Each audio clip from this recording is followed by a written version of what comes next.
Hello, my friends. Welcome to another episode of Deep True Crime. I'm Manny Rodriguez. In today's episode, I want to cover what happens to this home. You see, there's a lot of people flocking to this Idaho murder house. That's basically what it's called now. And what happens to the home now? Because truth is, they're almost done with at least investigating the house. What happens to it now? This house where the four students were savagely, brutally, done the worst to, this has become almost a gruesome tourist attraction as all these true crime junkies are wanting to drive by, walk by, stroll by because they can't get over what has occurred. And so you got this little tiny town.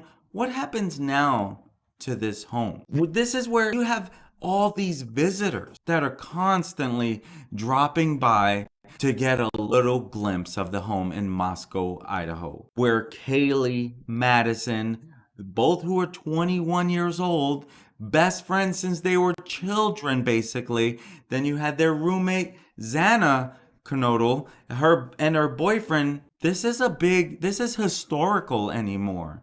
I hate to put it that way, but let's be real. It's already happened with many homes.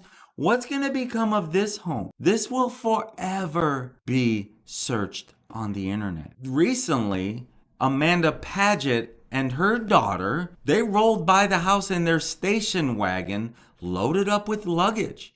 They were on their way home to Spokane, Washington, after spending the weekend in Moscow to attend a Christmas celebration for softball team. So they're in Moscow and they decide, let's go to 1122 King Road. They had been listening to true crime podcasts about the grisly stabbings and reading about it in the news like a lot of people have been. And they say, we're just curious, she said from behind the wheel of her car. It's shocking, she said of the crime. It's just more real to see it yourself. But no one knows what will become of this off-campus house in this so far unsolved case. Will it be demolished and rebuilt, turned into a memorial to the co-eds, or cleaned up and re-rented next September at a higher rate? Now, two men, they were recorded as the most recent owners of this home. You had Scott Perky, one of the owners, and Daniel Este, another owner. They're not saying what their plan is. Because if you really think about it, this has now become one of the most talked about stories ever. Now, repeated attempts to try to reach the two, it's been unsuccessful. And Dan, he told the neighbor not to talk if approached by journalists. They don't want a lot of publicity about this thing. They probably want to stay quiet because everyone's going to be trying to buy this from them. What are their plans? Can we get an interview? But a private security firm has been contracted by investigators to keep an eye on the house at 1122 King Road, and police still have the tape that surrounds the perimeter of the property. You're not supposed to go over that tape. And at night, you can still see the party lights that still glow outside the third floor room where two of the students lost their lives to the vicious killer. But we don't know what will become now of this home, because the house this is the only remaining physical proof that they actually resided at one time here. And this is the only physical manifestation of this quadruple brutal slaying. This has begun to draw so many true crime buffs with this morbid fascination and a belief that they can solve the crime. Back to the people that were just strolling by in their station wagon, Paget's daughter, who she preferred not to be named, she wanted to see the house. And Paget said, my daughter wanted to see it because she's in high school and she'll be in college next year. And she also said, I wonder if it's a Ted Bundy type or a student that did this. That was her theory. Paget touched on the challenges that the owners have in renting out the property in the future. And she said, I wouldn't want my daughter anywhere near this place. That's her feeling about this home, right? That's her thought process on this. Now, police, they have finished their forensic investigation of the murder scene, taking any blood that was found, hair, fingerprint samples, snapping photographs, bagging other items that could hold a piece of DNA leading to the killer. The belongings of the 4 students, they have been boxed up and removed from the house, as was seen not too long ago when people were literally getting there with their boxes and they were going through and packing up their personal belongings for the family, and they was seen loading it up. And you had a bunch of people on there unloading their personal belonging. And now, of course, everyone's putting pressure on the law enforcement to solve this crime. And truth is, they have 60 FBI agents on this thing now, like 28 Idaho state personnel, and a lot of people feel like this has been slow and being solved.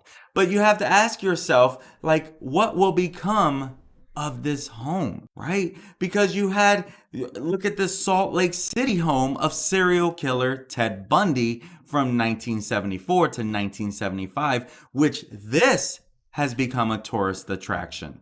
And you even have a website that is literally dedicated to different locations that you can go and visit on homes. Ruby Ridge, that was a home of someone, Jennifer Kessie's condo. Tara Grinstead's house, which was in the news recently. That's a newly added location. They have a lot of different locations.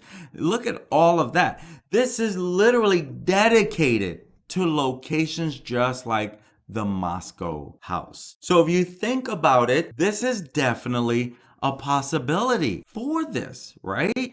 There's article, podcasts, and pictures, those so very some so very valuable. And according to Jules Kruger, who runs this website, she said, if understanding this life and this world is the goal, then location is the conduit. So if you're trying to understand what happened in these crime scenes, if you're trying to understand some of what happened with some of these killers and want to dive deeper into it, right? That's what her purpose is around there. And she even says articles, podcasts, pictures, those so very valuable can't possibly foster the same connection as location. That's why she built this website. She said that tracking to these locations in real life honors the dead. Now, Kruger's website, it allows crime buffs to look up the locations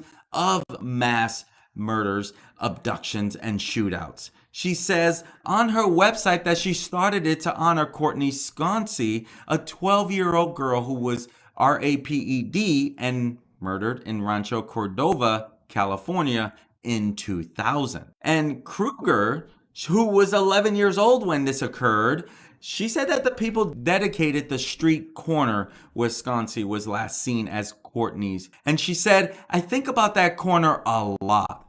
Although I no longer live in Rancho Cordova, whenever I'm in town, I make an effort to drive by Courtney's corner. Usually, there's still a candle or a ribbon left by someone who still remembers what happened. But the piles of teddy bears have long since vanished. And she says, it makes me wonder, do people remember what happened here? People who moved into the neighborhood long after the news story stopped airing? Do they know about Courtney? She writes that on her website. They should. Courtney deserves to be remembered and people should know about her corner. And there are other locations in Idaho alone. Literally, you could find it on this morbid tourism, but there are other locations as well in Idaho alone that can be found on morbid tourism website, including Ruby Ridge, where doomsday prepper Randy Weaver and his family had a fatal standoff with federal law enforcement, if you remember that, right?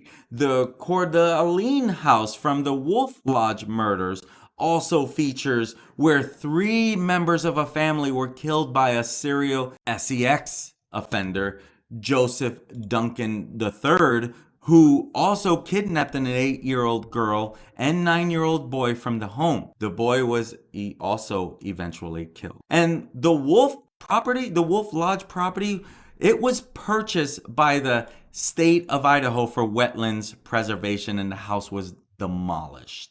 And so that's what became of that. In Villisca, Iowa, 2.5 hours north of Kansas City, a 2-story home has become a mecca for crime buffs and fans of paranormal activity. That's where J.B. Moore, his wife, and 6 children were murdered with an axe in their beds on June 10th, 1912. The crime is still unsolved 110 years later. The owners of the house, they have turned it into a tourist attraction, and it's now listed on the Iowa Register of Historic Places. For $428 a night, 6 people can sleep in the house in their sleeping bag. The owner of the house, Martha Lynn, she says, "I don't know why people come. If it were just odd people with tattoos and piercings, that would be one thing, but it's not. It's doctors, lawyers, teachers, students. I have a bunch of nurses who have come. There's a social studies course in Nebraska that studies the crime and then comes to stay." In Fall River, Massachusetts, the house where Lizzie Borden killed her parents with an axe in 1892 is now a bed and breakfast. So what will become of the Idaho 4 home? Paget, who had just driven by to see the home where the crime occurred, said that she hoped the Moscow home would be turned into a memorial, not a tourist destination. She said, "Ooh, that seems kind of vulgar." That was her thoughts. Let me know in the comments what you think about that. Do you think that home will be turned into something, right? Do you think that would possibly be turned into something more historic? What would you even want to do? If that was you, what would you even want to do about that? Thank you for everyone that is joining me. I believe each parent or family member, families, has their own liaison. I believe I was reading that the families have their own liaison, someone who is supposed to be keeping connection with them. If they have questions, reach out to the liaison.